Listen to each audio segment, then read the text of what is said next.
Hello students. आइए आज सुनते हैं सूरदास जी द्वारा लिखित भ्रमर गीत के भाग 2 की व्याख्या। उधो जोग सिखावन आए। यहाँ पर गोपियां कह रही हैं कि जो उद्धव हैं वो हमें योग साधना सिखाने के लिए आए हैं। सिंगी भस्म आधारी मुद्रा लय ब्रजनाथ पठाई। ब्रजनाथ मतलब ब्रज के स्वामी कृष्ण ने, पठाई मतलब भेज दिया है। क्या देकर कि उनको शिंगी एक बाजा होता है जो योगी लोग बजाते हैं। शरीर पर भस्म रमाने की बात करते हैं। और आधारी ना एक जैसे आपने कभी तस्वीरों में देखा होगा कि ऋषि मुनि अपने हाथ को टिकाने के लिए एक आधार का प्रयोग करते हैं। और मुद्रा जो मतलब योग साधना की जो मुद्रा है, ठीक है ना, कि जो ब्रज के स्वामी कृष्ण हैं उन्होंने योग साधना का सारा सामान देकर उद्धव को यहाँ भेज दिया है।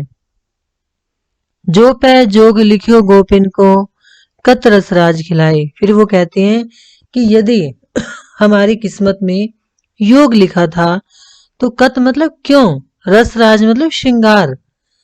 रसों का जो राजा है वो श्रृंगार रस को मानते हैं, ठीक है ना। श्रृंगार तो आप समझते हैं जैसे प्रेम, है ना। तो गोपियां कहती हैं कि यदि हमारी किस्मत में योग साधना ही लिखी थी तो फिर कृष्ण ने हमें पहले प्रेम रस क्यों पिलाया। तब ही ज्ञान काहे न उपदेशो, कि तब ज्ञान का उपदेश क्यों नहीं दिया। अधर सुधा रस प्याई, जब वो हमारे होठों के रस का पान कर रहे थे। मुरली शब्द सुनत वन गवनती, कि मुरली का शब्द सुनते ही हम वनों की ओर गवनती मतलब जाती थी। सुत पति ग्रह बिसराई, और क्या करती थी। सुत मतलब पुत्र, पति आप समझते हैं स्वामी, और गृह मतलब घर, विसराना मतलब भूल जाना। कि जब कृष्ण मुरली बजाते थे तो मुरली की ध्वनि को सुनते ही हम गोपियां वन को चली जाती थी, और उस समय हम पुत्र पति और घर की सुध बुध भी भूल जाती थी। सूरदास संग छाड़ श्याम को मन ही रहे पछताई। और कहती हैं कि हे सूरदास जी कहते हैं, गोपियां कहने लगी कि हे उद्धव, हम तो कृष्ण का साथ छोड़कर मन ही मन बहुत ही पश्चाताप कर रही हैं। तो इसलिए वो कहती हैं कि जब कृष्ण हमारे साथ प्रेम कर रहे थे, यदि योग साधना सिखाने ही थी तो उसी समय सिखाते जब वो हमारे साथ रास लीलाएं कर रहे थे।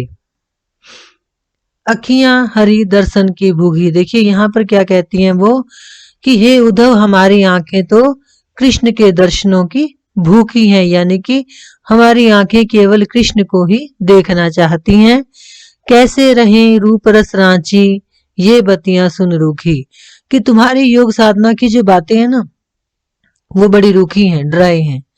और हम जिन्होंने कृष्ण के रूप के रस का पान किया हुआ है, यानी कि जो आंखें हमेशा कृष्ण के सौंदर्य में डूबी रही, वो आंखें तुम्हारी सूखी बातें सुनकर कैसे संतुष्ट हो सकती हैं। अवधि मतलब समय, गणत मतलब गिनते हुए।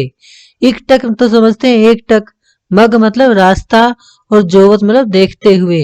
तब एती नहीं झुकी, कहती हैं कि समय की पल पल की गणना करते हुए, गिनती करते हुए और एक टक रास्ता देखते हुए भी हमारी आंखें इतनी नहीं झुलसी, इतनी नहीं दुखी हुई जितनी कि तुम्हारी बातें सुनकर दुखी हो गई। अब इत जोग संदेशन उधो अति अकुलानी दुखी। और कहती हैं कि अब तुमने ये जो योग का संदेशा सुनाया है, इसको सुनकर हे उद्धव, हमारी आंखें अत्यंत व्याकुल हो गई हैं, दुखी हो गई हैं, दुखने लगी हैं। बारक मतलब एक बार, वह मुख फेरी दिखायो, कि हमें एक बार फिर से वो मुखड़ा दिखा दो। दुही पाए पीवत पतुखी। कौन सा मुखड़ा।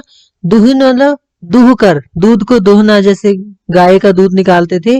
पाए मतलब दूध, पीवत मतलब पीते थे, और पतुखी मतलब पत्ते के दोने में। कि वो कृष्ण जो गाय का दूध दूह कर पत्ते के दोने में रखकर पीते थे, डालकर पीते थे, एक बार हमें वो चेहरा फिर से दिखा दो। सूर सिकत हठी नाव चलाओ, ये सरिता है सूखी। सूरदास जी कहते हैं कि गोपियां कहने लगी कि हे उद्धव, तुम हट करके रेत में नाव चलाने का प्रयास मत करो, क्योंकि ये सरिता, ये नदी सूख चुकी है। यानी कि जिस प्रकार से रेत में नाव चलाना असंभव है, उसी प्रकार से जो प्रेम के रस में डूबी हुई गोपियां हैं, उनको योग साधना का पाठ पढ़ाना बहुत ही कठिन है। हमारे हरि हारिल की लकड़ी, कहती हैं कि हमारे कृष्ण तो हारिल की लकड़ी हैं। हारिल की लकड़ी बच्चों ऐसे होती है कि हारिल एक पक्षी होता है और वो अपने पाँव में एक लकड़ी का तिनका, एक टुकड़ा, कुछ भी कह लीजिए, उसको दबा कर चलता है। उसको ऐसा लगता है कि वो किसी चीज पर बैठा है, यानी उसको सहारा, एक मतलब सपोर्ट महसूस होती है। तो इसी तरह से जो गोपियां हैं, उनको कृष्ण से हमेशा एक सपोर्ट मिलती है, उनको एक सहारा मिलता है। तो वो कहती है कि हमारा जो कृष्ण है वो तो हारिल की लकड़ी के समान हमारा सहारा है। मन वच क्रम नंद नंदन सो उर यह दृढ़ करी पकड़ी, कि हमने मन वचन और क्रम से नंद के पुत्र कृष्ण को अपने हृदय में दृढ़ता से पकड़ा हुआ है। यानी कि हमारे मन में केवल कृष्ण ही विराजमान रहते हैं। जागत सोवत सपने सौतुख कान कान जकरी, कहती है कि जागते, सोते और सपने में भी हर पल हमारा मन केवल कृष्ण कृष्ण का जाप ही करता रहता है।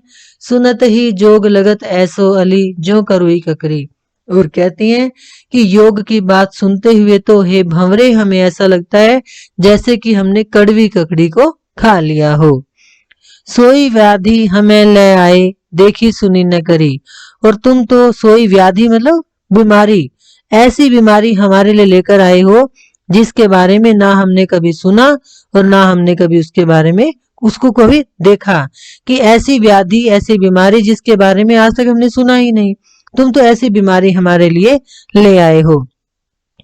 यह तो सुर तिन्ह ले दीजिए जिनके मन चक्री, देखिए यहाँ कहता है कवि कि गोपियां कहती हैं कि ये जो योग साधना है ना, ये तुम उनको जाकर दो जिनके मन चकराते रहते हैं, यानी भ्रमित रहते हैं, जिनका मन कंट्रोल में नहीं रहता, या जिनका मन कभी किसी चीज को चाहता और कभी किसी चीज को। अब उनके मन क्यों नहीं चकराते? क्योंकि गोपियों का मन तो केवल एक कृष्ण पर ही टिका हुआ है, और वो कहते हैं कि हमें किसी योग साधना की जरूरत ही नहीं है। क्यों? क्योंकि उनका मन तो केवल कृष्ण को चाहता है, और कृष्ण को चाहने के बाद और किसी को नहीं चाहता।